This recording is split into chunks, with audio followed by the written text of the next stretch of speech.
Ratio हम लोग basic ratio कैसे निकालेंगे। यहाँ देखिए कंटिन्यूटी वाला रेशियो दिया हुआ है।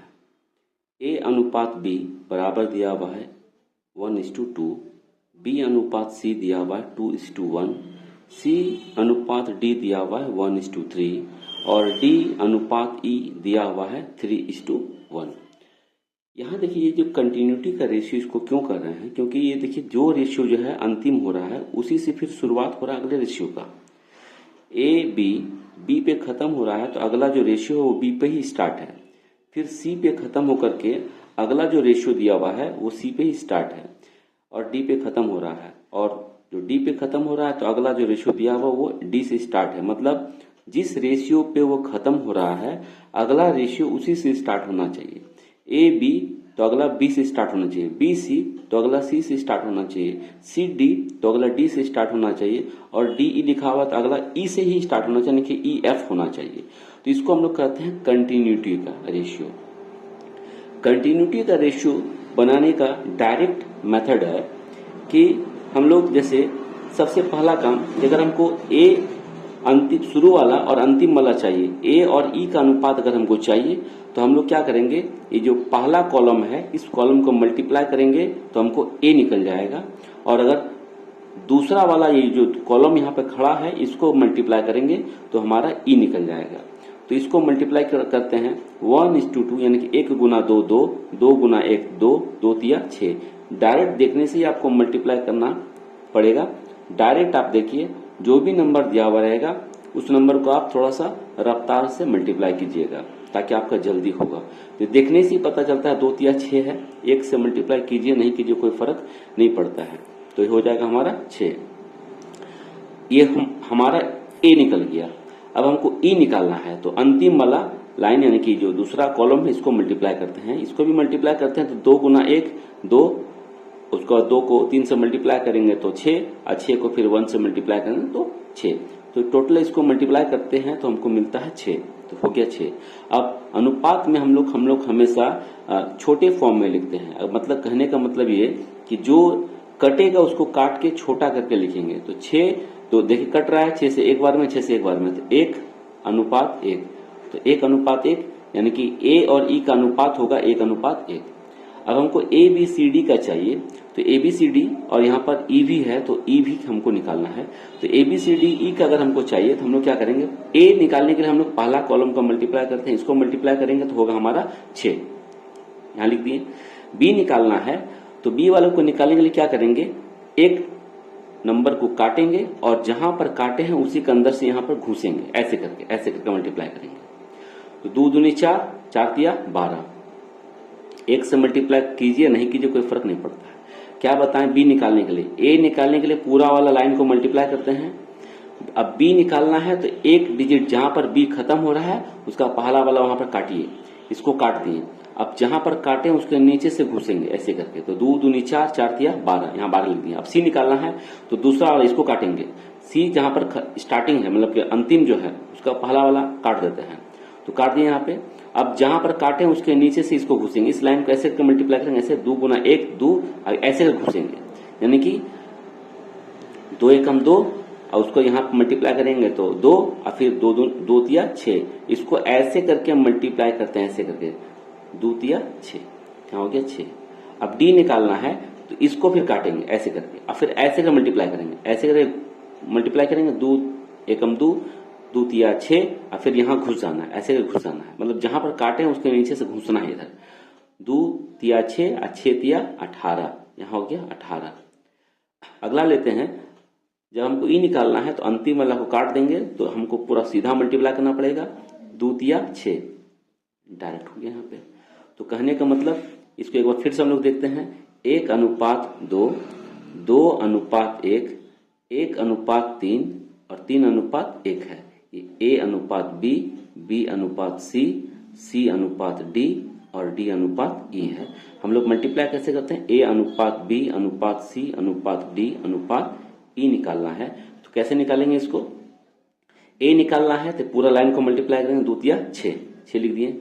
बी निकालना है, यहां से कट करेंगे और ऐसे करके घुसेंगे, ऐसे करके 2 दूनी 4, 4 तिया 12।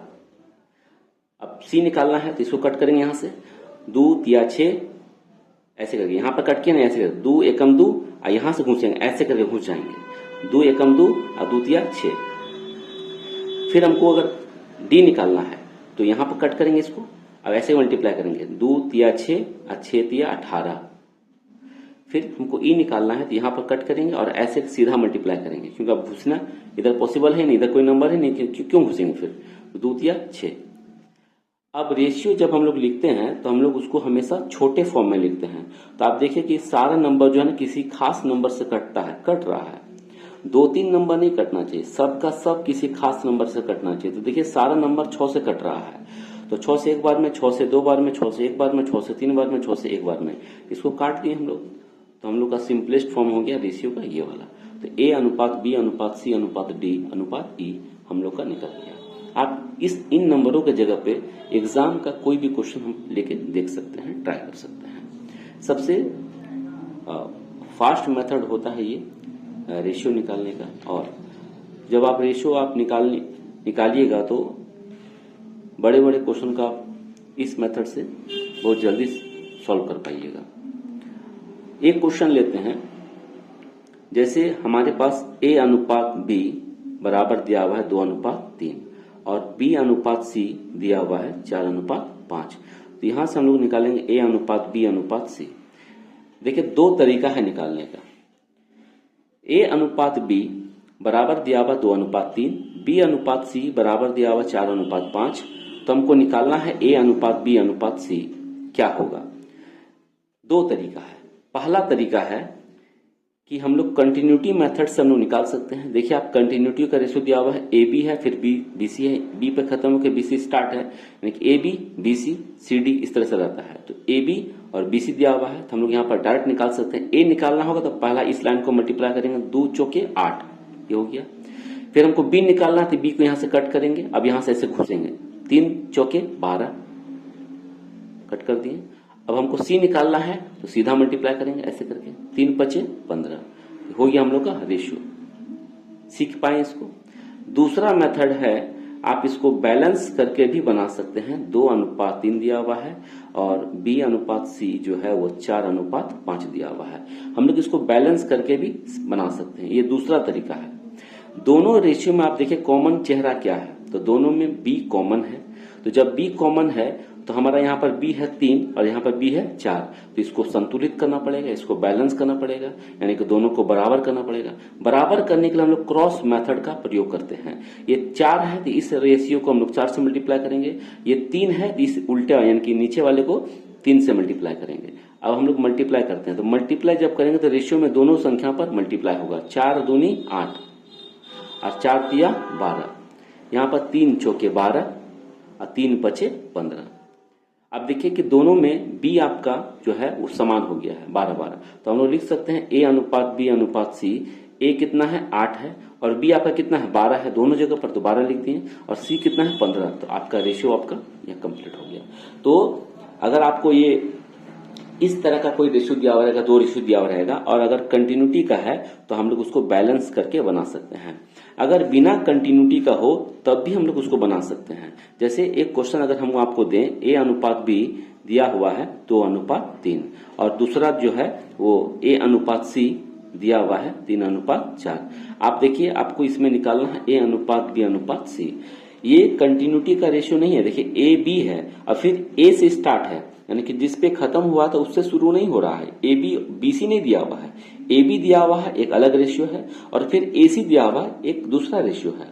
ये दोनों कंटिन्यूटी का रेशियो नहीं है। बी पे खत्म होकर के बी से शुरू नहीं हो रहा है, इसलिए हम लोग इसको कंटिन्यूटी का रेशियो नहीं कहेंगे और हम लोग कंटिन्यूटी वाला तरीके से नहीं बना सकेंगे। मतलब आपको अगर ए निकालना होगा तो आप ऐसे करके मल्टीप्लाई नहीं कर सकते हैं, फिर गलत हो जाएगा। तो फिर हम लोग इसको क्या करना पड़ेगा, संतुलित करके बनाएंगे। तो ऐसे रेशियो को हम लोग संतुलित करके बनाएंगे। इसको हम लोग डायरेक्ट मतलब कि जो कंटिन्यूटी जो अभी यहाँ पे हम लोग अभी जो बनाए थे यहाँ पे डायरेक्ट कि इसको ऐसे ऐसे मल्टीप्लाई कर दिए थे, फिर ऐसे मल्टीप्लाई किए, फिर ऐसे मल्टीप्लाई किए, तो ऐसे करके नहीं बना सकेंगे। तो हमको यहाँ पर क्या करना पड़ेगा, बैलेंस करना पड़ेगा, जो दूसरा तरीका था। यहाँ देखिए बैलेंस करके बनाया है, तो बैलेंस करना आपको सीखना पड़ेगा। आप देखिए दोनों में कॉमन क्या है, ए कॉमन है। तो जब दोनों में ए कॉमन है, यहाँ पर देखिए ए कितना है 2 है, यहाँ पर ए कितना 3 है, तो इसको बैलेंस करना पड़ेगा, दोनों का समान करना पड़ेगा। या तो दोनों को 2 बना दीजिए या तो दोनों को 3 बना दीजिए। अगर आप 2 को 3 नहीं बना सकते हैं और 3 को 2 नहीं बना सकते हैं तो इसका मतलब है कि आपको 2 और 3 का एलसीएम लेना पड़ेगा। तो एलसीएम भी लेस करके बना सकते हैं, लेकिन उससे अच्छा रहता है कि क्रॉस कर दीजिए। तो ये 3 है तो इसको 3 से मल्टीप्लाई कर दीजिए, और ऊपर वाला 2 है तो नीचे वाले को 2 से मल्टीप्लाई कर दीजिए। अब यहां पर आपका रेशियो हो जाएगा 3 दूनी 6 अनुपात 3 तिया 9। यहां आपका हो जाएगा 2 तिया 6 और हो जाएगा 2 चौके 8। आप देखिए दोनों में आपका 6 आ गया, यानी कि ए आपका 6 आ गया, तो ए हम लोग लिख देंगे यहाँ पे 6। बी आपका कितना है 9 है, और सी आपका कितना है 8 है। आप देखिए आपका रेशियो कंप्लीट हो गया। तो अगर हम लोगों को कंटिन्यूटी का रेशियो नहीं दिया हुआ रहेगा तब भी हम लोग उसको बना सकते हैं बैलेंस करके। तो आपको दोनों तरीका आपको सीखना पड़ेगा, ये दोनों तरीका सबसे बेस्ट तरीका है। रेशियो के अलावा हम लोग जब जनरल कंपटीशन का तैयारी करते हैं तो जनरल कंपटीशन में सारे चैप्टर में रेशियो का इस्तेमाल होता है। आप अगर इस तरह से नहीं सीखिएगा तो आपको काफी दिक्कत होगा। और रेशियो का मतलब होता है कि आप उसको डायरेक्ट सीखिए। आप किसी भी टीचर से सीखते हैं तो आपको डायरेक्ट सीखना पड़ेगा। आप जो है लॉन्ग प्रोसेस से अगर इसको एक्स मान के बनाएंगे तो काफी समय लगेगा और एग्जाम में हम लोग सफल नहीं हो पाएंगे। तो उसके लिए हमको शॉर्ट मेथड, थोड़ा सा टेक्निक, ट्रिक्स, लेकिन साथ ही साथ हमको कॉन्सेप्ट भी आना चाहिए, ताकि क्वेश्चन का अगर पैटर्न बदलता है तो हम लोग उसको कर सकते हैं और समझ सकते हैं।